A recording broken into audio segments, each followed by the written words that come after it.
ప్రభువుని ఆరాధించిన అనుభవంలో మరియు ప్రభు భోజన పాత్రలో కూడా మనం పాలు పొందనంటున్నాం. దేవుని వాక్యంలో కొన్ని సంగతులు మనం జ్ఞాపకం చేసుకుంటాం. ప్రభువుని మనము మరి ఆరాధించిన అనుభవంతో ప్రభు బలలో పాలు పొందుతాం. చూడండి, దేవుని వాక్యంలో 1 కొరింథీ 11వ అధ్యాయం 1 కొరింథీ 11వ అధ్యాయం 19వ వచనం. 19-20 వచనాలు చూడండి. 19-20 వచనాలు. 1 కొరింథీ 11, 19-20 వచనాలు. మీలో యోగ్యులైన వారెవరో కనబడినట్లు మీలో భిన్నాభిప్రాయములు ఉండక తప్పదు. మీరు కూడి వచ్చుచుండగా మీరు ప్రభు రాత్రి భోజనము చేయుట సాధ్యము కాదు. మళ్ళా చదువుదాం. మీలో యోగ్యులైన వారెవరో కనబడినట్లు మీలో భిన్నాభిప్రాయములు ఉండక తప్పదు. మీరందరూ కూడి వచ్చుండగా మీరు ప్రభు రాత్రి భోజనం చేయుట సాధ్యము కాదు.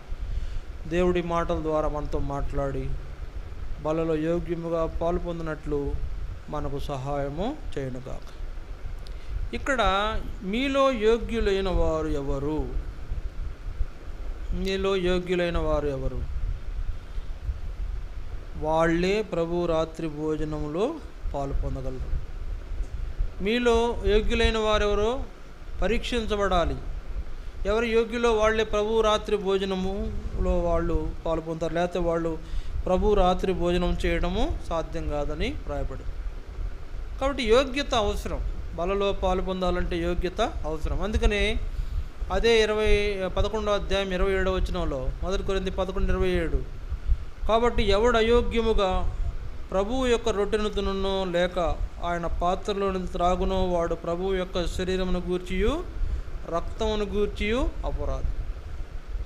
కాబట్టి ఎవడు అయోగ్యముగా ప్రభువు యొక్క బలలో పాలు పొందుతాడో వాడు అపరాధి. అందువల్ల ఏం చేయాలా? యోగ్యులైన వాళ్ళే పాలు పొందాలి. అయోగ్యులు పాలు పొందకూడదు. అయోగ్యంగా మనం ప్రభు బలలో పాలు పొందితే ఏంటంటే అపరాధము చేసిన వాళ్ళం, పాపం. కాబట్టి యోగ్యులు ఎవరు యోగ్యులు? ప్రభువు మెచ్చుకునేవాడే యోగ్యుడు. ప్రభువు మెచ్చుకునేవాడే యోగ్యుడు. ఎవరు పడితే వాళ్ళు యోగ్యులు కాలేరు కదా. తను తానే యోగ్యుడిగా ఎవరు చేసుకోలేరు. ప్రభువు మెచ్చుకునేటువంటి వాళ్ళే యోగ్యులు. ఎవరిని ప్రభువు మెచ్చుకుంటాడు? ఎవరిని మెచ్చుకుంటాడు? ఎట్లా జీవించినా, ఎట్లా తిరిగి వచ్చినా, ఎలాగా ఏం మాట్లాడినా అంటే దేవుడు మెచ్చుకుంటాడా? ఎట్లా చేసినా దేవుడు మెచ్చుకుంటాడా అంటే కాదు.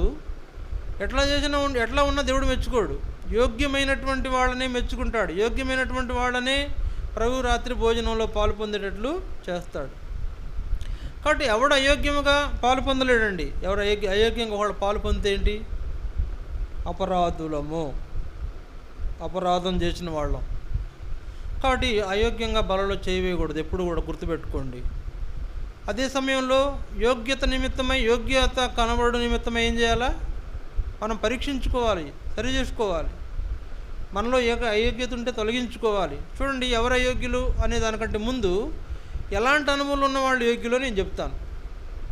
ఎవరు అయోగ్యులు అనే దానికంటే ముందు ఎలాంటి వాళ్ళు యోగ్యులో నేను చెప్తాను. చూడండి, ఎలాంటి వాళ్ళు యోగ్యులు. మొదటిగా మనం చూస్తాం. చూడండి, అపోస్తుల కార్యములు 6వ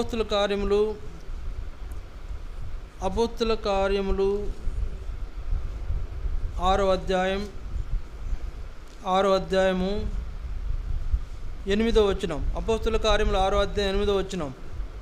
స్తెఫను కృపతోనూ బలముతోనూ నిండిన వాడైన ప్రజల మధ్య మహత్కార్యములను గొప్ప సూచక్రియలను చేయుచుండెను. ఇక్కడ ఎవరు యోగ్యులు అంటే స్తెఫను యోగ్యుడు. ఎందుకు స్తెఫను యోగ్యుడు? అక్కడ ఇంకో మాట కూడా మనం చూస్తాం. 6వ అధ్యాయంలో 2వ వచనంలో, అప్పుడు 12 అపోస్తలులు తమ యొద్దకు శిష్యుల సమూహమును పిలిచి, మేము దేవుని వాక్యం బోధించడం అని ఆహారం పంచిపెట్టుట యుక్తము కాదు.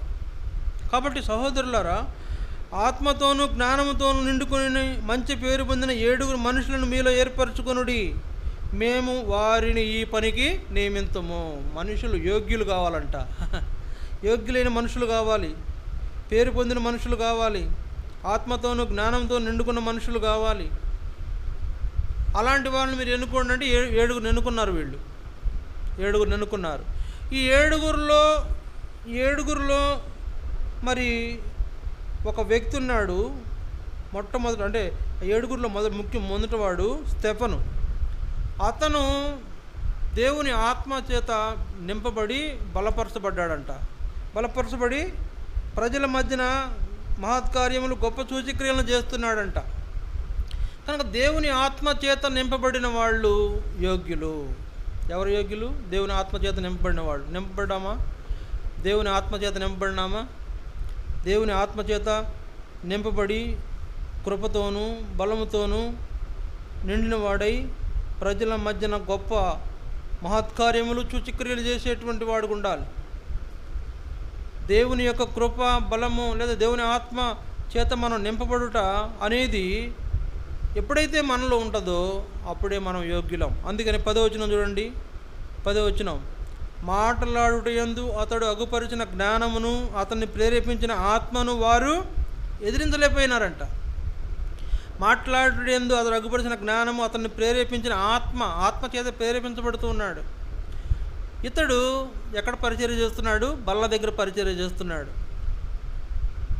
ఇంకా మాట కింద ఫుట్ లెటర్స్లో బల్ల యొద్ద పరిచర్య చేసేటువంటి వాళ్ళని వ్రాయబడింది. వాళ్ళ గురించి బల్ల యొద్ద పరిచర్య చేసేటువంటి వాళ్ళు, బల్ల యొద్ద మరి బల్ల పంచేటువంటి అనుభవం ఉన్నటువంటి వాళ్ళే యోగ్యులు. ఎవరికైనా ఇవ్వబడుతుంది అనుభవం అంటే దేవుని కృప చేత, బలం చేత నిండుకున్న వాళ్లకు, దేవుని ఆత్మ చేత మరి వారు ప్రేరేపించబడినటువంటి వాళ్ళకే అలాంటి అర్హత ఉంటుంది. దేవుని కృప, బలము చేత నింపబడ్డామా? దేవుని ఆత్మ మనల్ని ప్రేరేపించేదిగా, లేదా దేవుని ఆత్మ చేత ప్రేరేపించబడి మనము జీవిస్తున్నామా? దేవుని ఆత్మ చేత ప్రేరేపించబడిన వాళ్ళు దేవుని గురించి రోషంగా ఉంటారు, రోషంగా మాట్లాడతారు. అందుకే ఇతన్ని చూడండి, 7వ అధ్యాయము 51వ వచనంలో ఎంత రోషంగా మాట్లాడినాడంటే, 7వ అధ్యాయం 51వ వచనంలో, ముష్కరులారా, హృదయములను దేవుని వాక్యమునకు లోపరచనలని వారులారా, మీ పితరుల వలె మీరును ఎల్లప్పుడూ పరిశుద్ధాత్మను ఎదిరించున్నారని గట్టిగా నొక్కి చెప్పాడు. దేవుని ఆత్మ చేత ప్రేరేపించబడినవాడు. ముష్కరులారా, హృదయమును చెవులను దేవునికి వాక్యానికి లోపరచనలని వారులారా అని కఠినంగా మాట్లాడేసరికి వాళ్ళ కోపం వచ్చింది. కోపం వచ్చి ఆయన మీద పళ్ళు నూరారంట. పళ్ళు నూరు ఏం చేసినారు? పట్టుకుని తీసుకెళ్ళి రాళ్లతో సాగుకొట్టారు. కనుక స్తెఫను వలె హతసాక్షి అవ్వాల్సి వచ్చినా కూడా రోషముగా దేవుని కొరకు జీవించేటువంటి వాళ్ళు ఎవరో వారే యోగ్యులు. వాళ్ళే ఆయన చేత ప్రేరేపించబడి ఆయన కార్యములు లేదా ఆయన యొక్క ఉద్దేశాలను జరిగించేటువంటి వాళ్ళు. ఎవరన్నా ముష్కరులారా అంటే ఎట్లుంటుంది చెప్పండి? హృదయమును దేవుని వాక్యానికి లోపరచని వలనల్లని వారులారా అంటే కఠినంగా గద్దిస్తున్నాడు. గద్దింపు కూడా మామూలుగా లేదు. అంటే దేవుని ఆత్మ చేత ప్రేరేపించబడిన వాళ్ళు మొహమాటం ఉండదు. దేవుని ఆత్మ చేత ప్రేరేపించబడిన వాళ్ళు ఈ విధమైనటువంటి ఆత్మ ఆవేశానికి వాళ్ళు లోనవుతారు. అలాంటి ఆత్మ ఆవేశం మనలో ఉందా? ఎంతగాడికి శరీర ఆవేశాలేనా? శరీర ఆవేశం మన యొక్క మానవ రీతిగా ఆవేశం అంటే అలాంటి వాళ్ళు యోగ్యులు కాదు. దైవ ఆవేశం రావాలి, ఆత్మచేత ప్రేరేపించబడే అనుభవం రావాలి, దేవుని కృప చేత బలపరచబడే అనుభవం రావాలి, దేవుని కొరకు రోషంగా నిలబడే అనుభవం రావాలి. అటువంటి వాళ్ళే యోగ్యులు. నిలబడుతున్నామా దేవుని కోసం రోషంగా అంటే ఏం చెప్తామండి? ఏం చెప్తాం? మేము నిలబడలేమండి, మా వల్ల కాదంటే నమస్కారం, మీరు బలలో కూడా పాలు పొందలేరు. మీరు ఇట్లాంటి అయోగ్యమైన స్థితిలో ప్రభు బలలో చేయవేయలేరు. వాక్యం నొక్కి చెప్పింది. కాబట్టి ఏం చేయాలి? ఇప్పుడు మనం స్తెఫనులాగా దేవుని కృప చేత, దేవుని బలం చేత నింపబడాలి, ఆయన ఆత్మ చేత ప్రేరేపించబడాలి, దేవుని కొరకు రోషం కలిగినటువంటి వాళ్ళుగా మనం జీవించాలి. అవసరమైతే మరణిస్తాను కానీ దేవుని యొక్క మరి ఏర్పాట్లో నుంచి నేను తొలగిపోను అనేటువంటి వాళ్ళు కావాలి. స్తెఫను అలా ఉన్నాడు. మనం అలా ఉంటామా? అలాంటి వాళ్ళు ప్రభు యోగ్యులుగా వారిని చూస్తున్నాడు. వాళ్ళు బలలో పాలు పొందటానికి అర్హులు. ఇది మొదటిది. రెండవది చూడండి, ఫిలిప్పీ పత్రిక 3వ అధ్యాయం. ఫిలిప్పీ పత్రిక 3వ అధ్యాయము 10-11 వచనాలు కలిసి ఉన్నాయి. 10-11 వచనాలు. ఏ విధము చేతనైనను మృతుల్లో నుండి నాకు పునరుద్ధానం కనుగొవలనని ఆయన మరణ విషయంలో సమానానుభవం గలవాడునై ఆయనను ఆయన పునరుద్ధాన బలమును ఎరుగు నిమిత్తమును ఆయన శ్రమలలో పాలివాడ నగుట ఎట్టిదో ఎరుగు నిమిత్తమును సమస్తమును నష్టపరుచుకుని వాటిని పెంటతో సమానముగా ఎంచుకొనుచున్నాను. దేవుణ్ణి ఎరగడం కొరకు, దేవుని యొక్క బలము, దేవుని యొక్క శక్తి, దేవుని యొక్క పునరుద్ధాన బలమును ఎరుగు నిమిత్తము, ఆయనతో సమానానుభవం కలిగిన వారుగా ఉండుట నిమిత్తము, ఆయన పునరుద్ధాన బలము కలుగవలనని, అలాంటి అనుభవంలోకి రావడం కొరకై ఆయన శ్రమలలో పాలివాడిన కూడా ఎట్టిదో ఎరుగు నిమిత్తం ఆయన ఎరగాలి. ఆయన చిలువ మరణాన్ని ఎరగాలి, ఆయన పునరుద్ధాన బలాన్ని ఎరగాలి, ఆయన యొక్క సామర్థ్యాన్ని, ఆయన శక్తిని ఎరగాలి. ఎరుగు నిమిత్తము ఆయన శ్రమలలో నేను కూడా పాలివాడిన కూడా ఎట్లో ఎరగాలని ఏం చేసినాడంట? సమస్తమును నష్టపరుచుకున్నాడు. ఇట్లాంటి వాళ్ళు కావాలి. పౌలు దేవుని కొరకు తను తాను అన్ని విధాలుగా నష్టపరుచుకుంటూ వచ్చాడు. దేవుని కొరకు దేవుని ఏర్పాటు ఎరగాలని తనకున్న దాన్నంతా కూడా నష్టంగా భావించాడు. వాటిని పెంటతో సమానంగా చూశాడు. ఇది నాకొద్దు, దేవుడే నాకు కావాలి, ఆయనని ఎరగాలి. అప్పుడు ఎరగలేదా?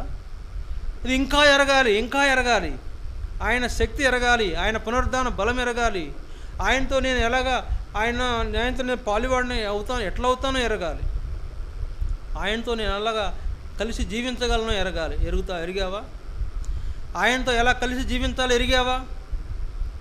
అలాంటి ఎరిగేటువంటి అనుభవంలో నీకున్న దాన్నంతటిని కూడా ఏం చేయాలా? నష్టపెట్టుకోవాలి అవసరమైతే. ఆయన వదిలేసుకున్నాడు దేవుని కొరకు, ఆయన దేవుని ఎరుగుట కొరకు, ఆయన పనుల కొరకు తను తాను పూర్తిగా సమర్పించుకుంటూ వచ్చినాడు. ఇలాంటి వాళ్ళు కావాలి. అలాంటి అనుభవం మనకుందా? అలాంటి అనుభవం నేర్చుకోవాలని, అలాంటి అనుభవం కలిగి ఉండాలనే కదా ఆయన తనకున్నదంతా కూడా నష్టపెట్టుకుని వాటిని పెంటతో సమానంగా ఎంచాడు. కనుక ఇలాగా పౌలు వలె దేవుణ్ణి ఎరగాలనేటువంటి ఆశ మనలో ఉండాలి. దేవుని యొక్క పునరుద్ధాన శక్తిని ఎప్పుడైనా ఎరిగావా? ఆయన పునరుద్ధాన బలం ఎరిగావా? ఆయన చనిపోయి సమాధి చేయబడి తిరిగి 3వ దినాన సజీవుడిగా లేచినదే పునరుద్ధాన బలం. పునరుద్ధాన బలం చేత మరణాన్ని జయించాడు. ఆయన మన కొరకు శ్రమ పెట్టబడ్డాడు, చనిపోయాడు, సమాధి చేయబడ్డాడు, మళ్ళీ 3వ దినాన పునరుద్ధాన బలంతో లేచాడు. ఇప్పుడు నన్ను కూడా లేపుతాడు. అది జరిగినటువంటి వాళ్ళకి అర్థమవుతుంది. అలాంటి దాన్ని ఎరగడం కోసం ఈయనకున్న దానంతటిని కూడా నష్టపెట్టుకున్నాడు. నువ్వు నష్టపెట్టుకోగలమా? ఇలాంటి వాళ్ళు బలలో పాలు పొందగలుగుతారు. ఒకవేళ లేదయ్యా, కష్టమండి, ముందు నన్ను నేను తెలుసుకునేవ్వండి, నేను ఎట్లా బతకగలను తెలుసుకునేవ్వండి, నువ్వు బతకడం గురించి తెలుసుకునే దాంట్లోనే ఉండిపోతే నువ్వు ఆయన బలాన్ని, ఆయన శక్తిని ఎరగలేవు. ఆ విధమైన అనుభవంలోకి రాకపోవడం చేత నీకు బలలో పాలు పొందేటువంటి యోగ్యత నీకు కలుగదు. పౌలు వలె ఆలోచించాలి. ఆయన సామాన్యుడు కాదండి. ఆయన కూడా ధర్మశాస్త్రం తెలిసినవాడే, చదువుకున్నవాడే, యవనస్తుడు, బలం కలిగిన వాడే. యేసు ప్రభు ఆ కాలంలో ఉన్నాడు, యవనస్తుడు ఈయన. తర్వాత వీళ్ళ నాన్నగారు ఏదో మంచి వ్యాపారస్తుడు అని కూడా విన్నాను నేను, ఎక్కడో ఉంది దాని గురించి. వీళ్ళ నాన్నగారు కూడా మంచి వ్యాపారస్తుడు, అంటే పొజిషన్లు ఉన్నవాడే, సౌకర్యాలు అనుభవించిన వాడే, అధికారుల్లో తిరిగిన వాడే, రాజుగారి దగ్గర లేదా అధికారుల దగ్గర ఈయన ప్రవేశం ఉంది, అటువంటి వాడే. అయినా కూడా నా దేవుడిని ఎరగాలని వాటన్నిటిని కూడా పక్కన పెట్టాడు. నాకు వద్దనుకున్నాడు. ఆయన ఎరగాలి, నాకు ఆయన అవసరం అనేటువంటి అనుభవంలో తనకున్న దాన్ని విడిచిపెట్టి యేసు ప్రభువుని తెలుసుకుంటూ వచ్చాడు. యేసు ప్రభు అంటే పౌలు బాగా తెలుసు. అందుకని నేను ఆయన బోలు నడుచుకున్నాను, మీరు నన్ను బోలు నడుచుకోండి అంటున్నాడు. నేను ఆయన బోలు నడుచుకున్నాను, ఆయన మాదిరి చొప్పున నడుచుకుంటున్నాను. ఆయన మాదిరి తెలిసినవాడు ఈయన. ఆయన గురించి తెలుసుకున్నాడు, అటు నడుచుకునేటువంటి వాడుగా అయినాడు. మనం తెలుసుకున్నాం యేసు ప్రభుని గురించి. ఎవరైనా ఎవరండి ఆయన అంటే ఏం చెప్తాం? ఆయనండి చిలువలో చచ్చిపోయాడండి. అంతేనా? ఆయనండి చిలువలో మేకులు కొట్టబడ్డాడండి, ఇంతవరకే తెలుసు నీకు. ఆయన యొక్క సామర్థ్యం, ఆయన బలం ఏంటో నువ్వు ఎరగలేదు ఇంకైతే. అట్లాంటి వాళ్ళు మరి పౌలులాగా ఆలోచించలేరు. పౌలు యేసు ప్రభువుని ఎరగాలని కంకణం కట్టుకున్నాడు. ఆయన యొక్క సామర్థ్యాన్ని ఆయన ఎరిగి తెలుసుకోవాలని తనకున్న దానంతటిని కూడా నష్టపెట్టుకున్నటువంటి వాడు. అలాంటి వాళ్ళే యోగ్యులు. అలా ఉండగలుగుతామా? చూడండి, ఇది రెండవది. మూడోది చూడండి, మూడో విషయం దేవుని వాక్యంలో యోహాను సువార్త 6వ అధ్యాయం 68వ వచనం. యోహాను సువార్త 6వ అధ్యాయం 68వ వచనం. 68. షీమోను పేతురు, ప్రభువా, ఎవని యొద్దకు వెళ్ళుదము? నీవే నిత్య జీవపు మాటలు గలవాడవు, నీవే దేవుని పరిశుద్ధుడవని మేము విశ్వసించి ఎరిగి ఉన్నామని ఆయనతో చెప్పాను. ఇక్కడ పేతురుని మనం చూస్తున్నాం. మూడోదిగా ఈయన అంటున్నాడు, ప్రభువా, ఎవరి దగ్గరికి వెళతాం నాయన?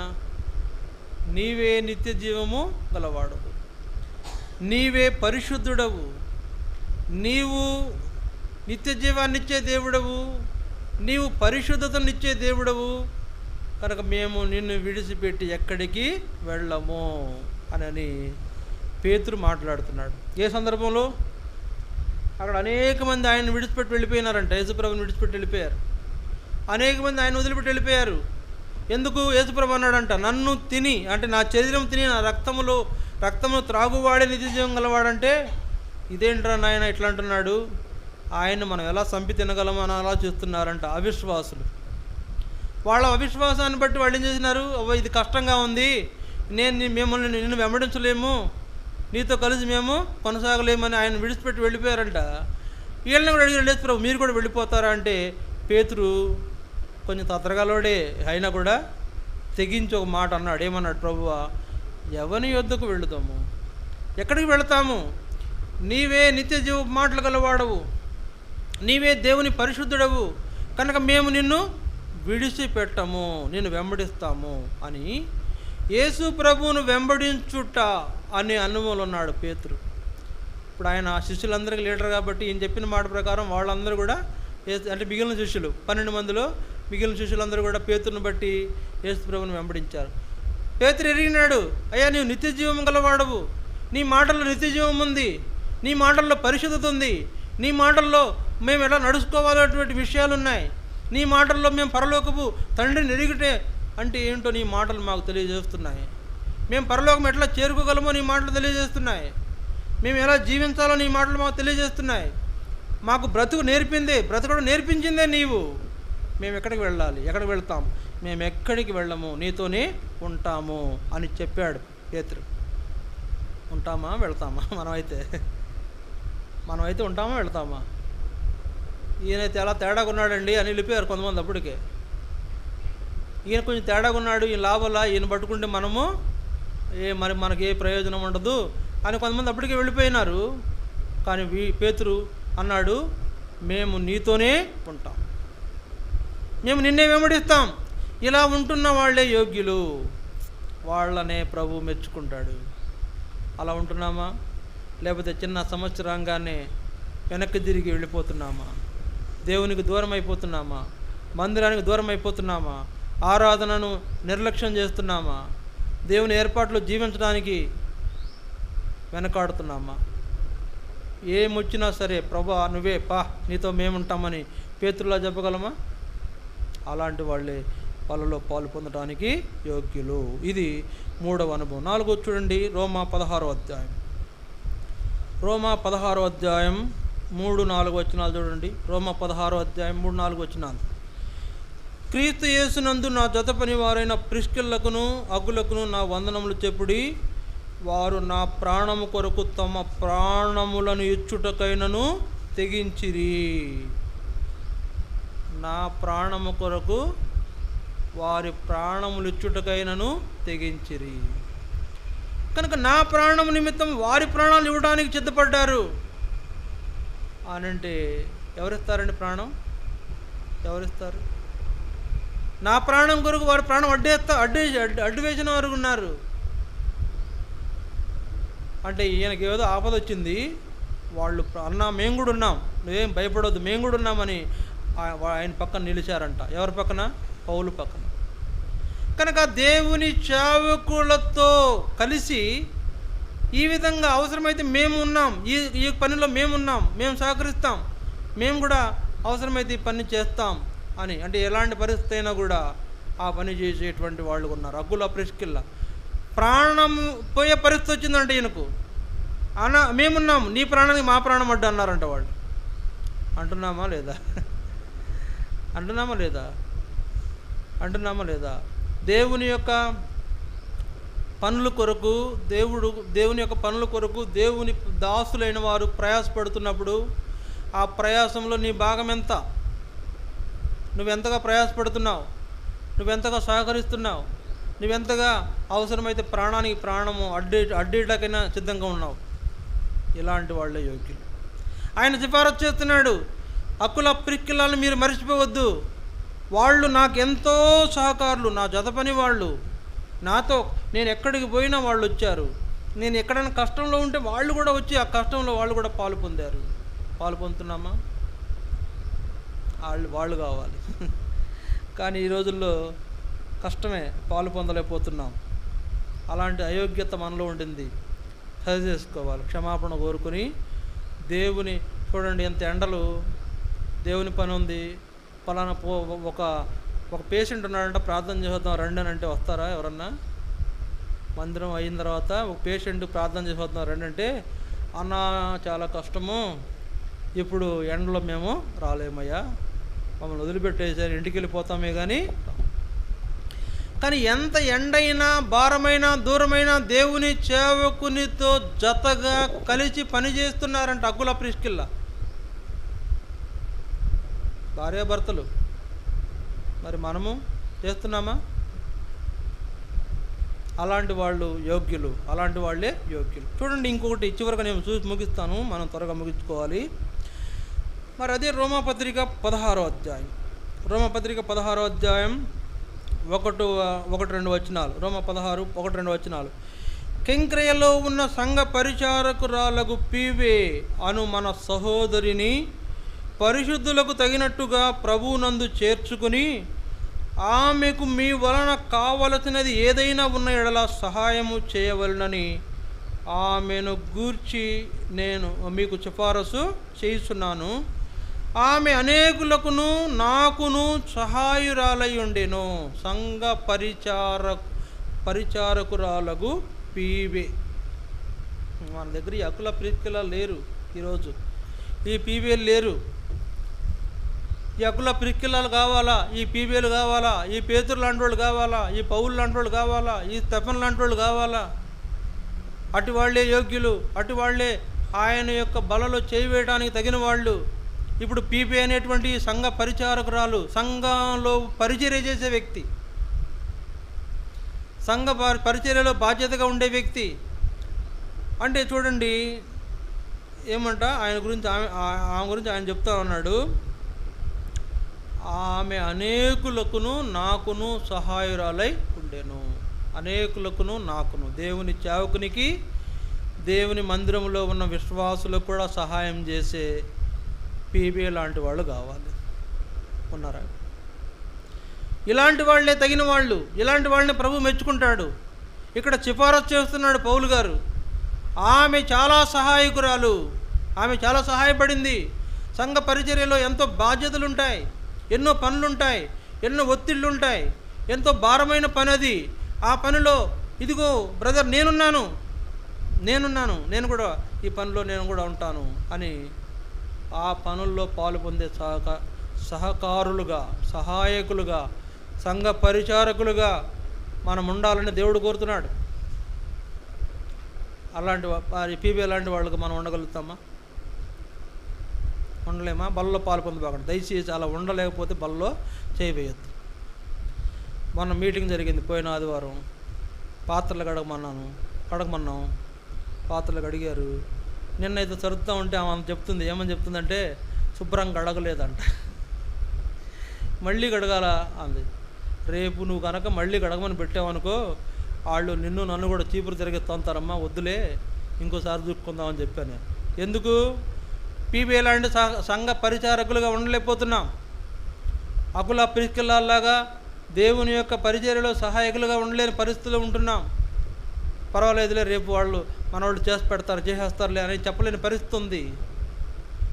అసలు అప్పగించిన పనినే సరిగ్గా శుభ్రంగా చేయలేదంటే అదొక నెపం, అదొక నింద.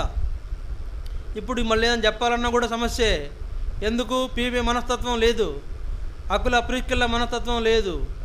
అందువల్ల ఎంత ఎండలో మమ్మల్ని ఇప్పుడు ఈ పని చేయమంటావా, శుభ్రంగా నువ్వు మందిరం ఎప్పుడు వదిలిపెడతావా, ఇంటికి వెళ్ళి ఫ్యాన్ ఎక్కుని కూర్చుందాం అనుకునే వాళ్ళను ఎండలో పెట్టి ఈ పాత్రలు దోమండి అన్నాం అనుకోండి, ఏమంటారు?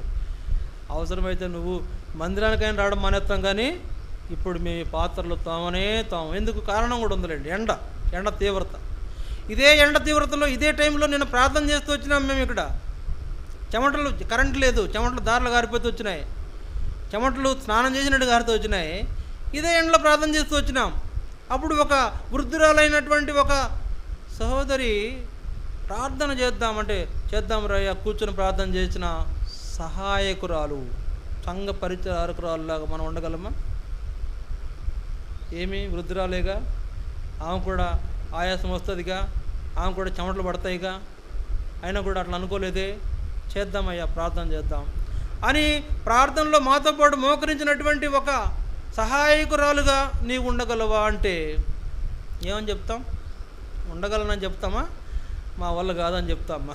ఉండగలిగిన వాళ్ళే యోగ్యులు, మా వల్ల కాదు అని ఆ పని నుంచి సాలించుకునే వాళ్ళు యోగ్యులు కాదు. కాబట్టి ఎందుకు చెప్తున్నానంటే ప్రియులారా, ఎవరు యోగ్యులు అయోగ్యులు ఎవరో కనబడినట్లు మీలో యోగ్యతను మరి ఎవరైతే కలిగి ఉంటారో వాళ్ళే ప్రభు బలలో పాలు పొందుతారు. అయోగ్యంగా కనబడేటువంటి వాళ్ళు ప్రభు రాత్రి భోజనంలో పాలు పొందలేరని వాక్యం నొక్కి చెబుతోంది. కనుక యోగ్యులమా అంటే యోగ్యులమైతే ఎలా ఉండాలా? స్టెఫన్లా ఉండాలా, పౌల్లా ఉండాలా, పేతురులా ఉండాలా, అకుల ప్రిస్కిల్లలా ఉండాలా, పీబీలాగా ఉండాలా? పోనీ అయోగ్యులు ఎవరో చూద్దామా? అయోగ్యులు చూడండి, అపోస్తుల కార్యములు 8వ అధ్యాయం. అపోస్తుల కార్యం అయోగ్యులు ఎవరో చూద్దాం. అపోస్తుల కార్యములు 8వ అధ్యాయము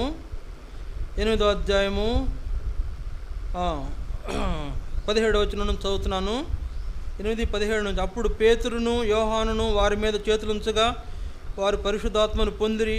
అపోస్తలులు చేతులుంచడం వలన పరిశుద్ధాత్మ అనుగ్రహింపబడని సీమోను చూసి వారి ఎదుట ద్రవ్యం పెట్టి, నేను ఎవరి మీద చేతులుంచుదునో వాడు పరిశుద్ధాత్మను పొందినట్లు ఈ అధికారము నాకును ఈడని అడిగాను. ఎవరంట? సీమోన్, గారడీ వాడైన సీమోన్. వీడేం చేస్తున్నాడంటే, నేను ఎవరి మీద చేతులు ఉంచితే వాళ్ళకు కూడా పరిశుద్ధాత్మ వచ్చేయాలి, ఆ వరం నాకు కూడా ఇవ్వండి అని అడుగుతున్నాడు. నేను ఎవరి మీద చేతులు ఉంచుతానో వాళ్ళ మార్పు కనబడిపోవాలి. ఏం చేస్తున్నారంట, వాళ్ళు తల మీద చేతులుంచి ప్రార్థన చేయంగానే పరిశుద్ధాత్మ వాళ్ళకి వస్తుందంట. దైవ సేవకులు ప్రార్థన చేస్తుంటే తల మీద చేతులుంచి ప్రార్థన చేస్తుంటాం కదా, అప్పుడప్పుడు చేసినప్పుడు వాళ్ళలో దేవుని ఆత్మ వస్తుంది. అటువంటిది చూశాడు ఒకడు. చూసేమంటున్నాడు, నేను కూడా ఇలా చేపట్టంగానే నేను మా కార్యం జరిగిపోవాలి, అక్కడ నాకు కూడా వరం ఇమ్మని అడుగుతున్నాడు. ఏమంటే డబ్బులు పెట్టి అడుగుతున్నాడు.